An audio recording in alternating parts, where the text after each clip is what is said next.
Olá, no programa Pauta Especial de hoje vamos trazer algumas dicas de atividades físicas que ajudam a fortalecer os joelhos e assim evitar dores no local. E você sabia que o mau hálito pode ser o sintoma de uma doença mais grave? Um odontólogo vai explicar que doenças são essas aqui no estúdio.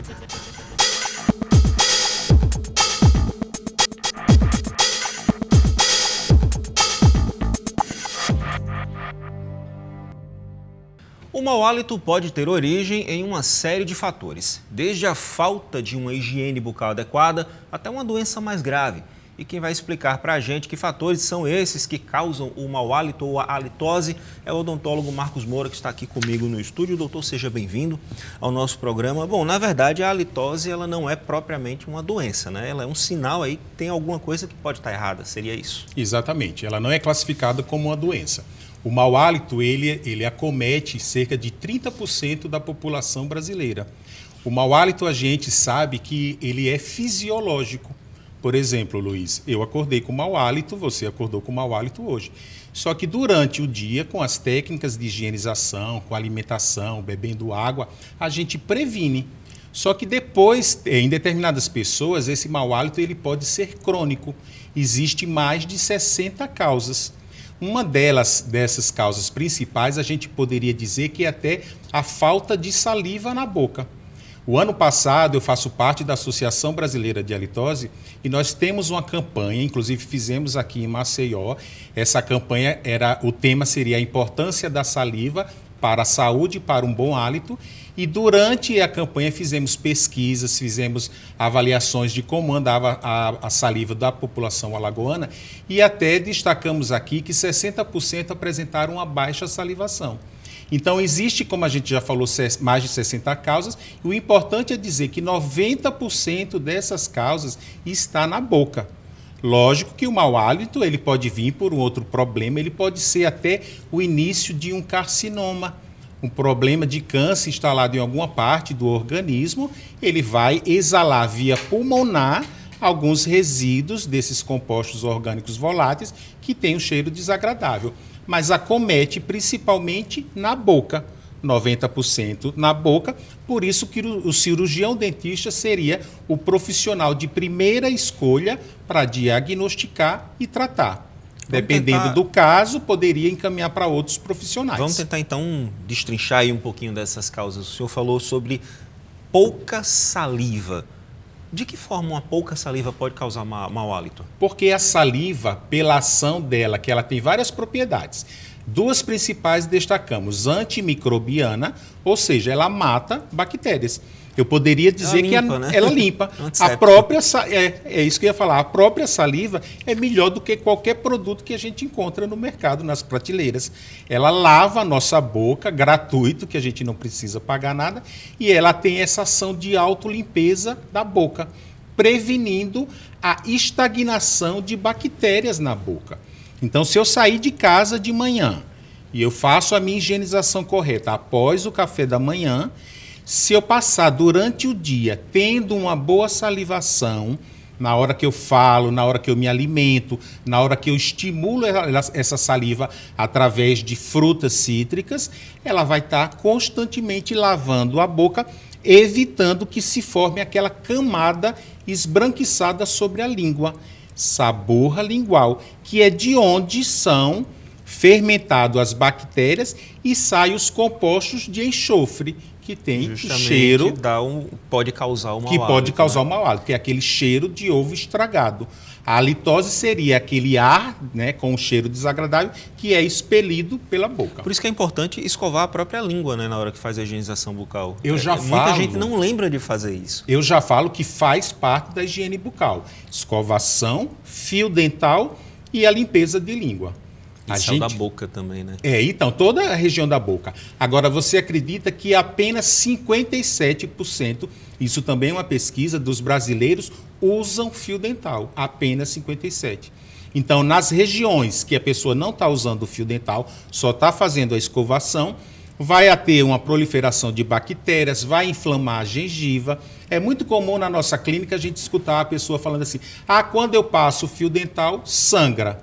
Ou seja, A resposta para aquela pessoa, ela não está passando o fio dental. Da maneira correta. Da maneira e nem correta. Da frequência e nem correta, da frequência né? correta. Porque aquele acúmulo ali de sujeira, né? Eu vou usar esse termo mais Resíduos, resíduos de alimento. Vai causar até gengivite. E Gengivite, isso a periodontite, hálito, né? Que na bolsa periodontal, aqui seria o dente e a gengiva, aquele acúmulo de resíduos ali vai formar tártaro e daqui também são exalados alguns compostos mal cheirosos. Não seria a principal causa, seria uma das causas que a gente precisa no fim das contas, numa periodontite, o mau hálito é o sintoma mais tranquilo, né? Porque é o mais tranquilo, exatamente. E ele é mais visível, né? Agora, imagine uma pessoa que tem uma boa higienização, escova com frequência, fio dental e mesmo limpando a língua tem essa facilidade do acúmulo. Por quê? Pela baixa salivação. Então, hoje em dia, na forma de prevenção, no check-up odontológico, é necessário fazer um teste chamado de cialometria. Converse com seu dentista e pergunte sobre esse teste.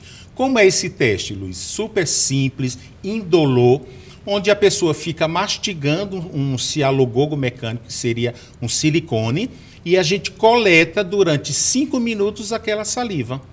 Então, essa saliva coletada, ela tem que ter, no padrão normal desse teste de cialometria, de 1,5 a 2,5 ml por minuto. O que nós encontramos no consultório, às vezes 0,5 de saliva. E aí, no teste de anamnese, que é aquela pergunta, a gente faz assim, quanto de água você bebe? As pessoas esquecem de beber água. Era um ponto que eu ia perguntar. Beber água ajuda na salivação? Ajuda na salivação. 99% da saliva, que as parótidas são 2 glândulas localizadas na bochecha, produzem, 99% é água. Então, quanto de água eu tenho que beber por dia aí para ter uma boa salivação? O ideal... hidratação no corpo, na verdade. Exatamente. O ideal, todo mundo sempre falava 2 litros por aí. Hoje em dia, a Organização Mundial de Saúde, ela estipula 35 ml de água pelo peso corporal, pelo quilo do peso. Então, é fácil de você fazer essa medida. 35 vezes o seu peso vai dar a quantidade de água que você deve beber diariamente. Para quê? Para produzir saliva, para cabelo, para pele, para o organismo, para a nossa respiração. Só para a gente respirar 24 horas por dia, a gente precisa de 600 ml de água, só para respiração. Então, imagina aquela pessoa que bebe 1 litro de água, 600 ml vai ser feito para respiração. Não dá para negligenciar isso, desidratado. E nós aqui na região, né, no Nordeste, muito calor, as pessoas fazem constantemente exercícios físicos que transpiram, que eliminam aquela água, então precisa medir. Não adianta você dizer, eu acho que eu bebi hoje tanto de água. Não. Pegue aquela garrafinha, né, separe para você de 500 ml, dependendo do seu valor, 4 vezes daquela garrafinha de água por dia de 500 ml, para dar a quantidade exata. E digo, no inverno, no verão, estressado, de férias, sempre usar essa quantidade de água ideal para produzir a saliva e prevenir o mau hálito. Vamos mudar um pouquinho, sair da saliva para tentar falar agora do mau hálito crônico. Quando é que eu percebo que ele está um problema maior do que deveria ser? Existe o mito de que quem tem mau hálito não escova os dentes. Então, não é verdade isso. Se aquela pessoa, como eu falei, ela tem uma higienização boa, mas uma baixa salivação, ela pode ter um problema de hálito crônico instalado até por algum problema no organismo. Uma diabetes descompensada. Então, se aquele hálito ele é durante o dia, a pessoa tem uma higienização, uma boa salivação e às vezes ainda tem a alteração do hálito, pode ser uma diabetes que não está compensada. Problemas como gastrite, refluxo gástrico também podem causar mau hálito. Eu vi muito já isso, assim, fulano tem gastrite, é por isso que ele tem mau hálito. Isso tem a ver? Tem a ver, mas são muito raros os casos. Apenas 1% a gente pode dizer que é o mau hálito devido a problemas estomacais. Apenas 1%. 90% na boca e os outros 9% nessa região nasofaríngea, que seria a parte do muco que nós produzimos durante a respiração. Esse muco que fica instalado aqui nos seios maxilares, ele faz um gotejamento nessa região nasofaríngea. E essa região onde tem as amígdalas, é comum formar os cásios amidalianos. O que são isso? São massinhas amareladas, cheios de bactérias, de resto de alimento, de células descamadas, e que se alojam nas criptas da amígdala. E isso tem um mau cheiro muito forte, que as pessoas que têm sabem, porque têm a curiosidade de apertar e cheirar. É um cheiro muito desagradável. E que, às vezes, só com mudanças de hábitos, certo? De limpar as narinas com soro fisiológico, de fazer um gargarejo correto na região, com a língua para fora. Eu sempre falo isso. Porque se a gente língua para fora para fazer o gargarejo, tá. Até com a própria água do banho. Isso é uma dica valiosíssima para evitar até amidalites. Por que eu estou falando com a língua para fora, Luiz? Porque às vezes a língua encosta no céu da boca.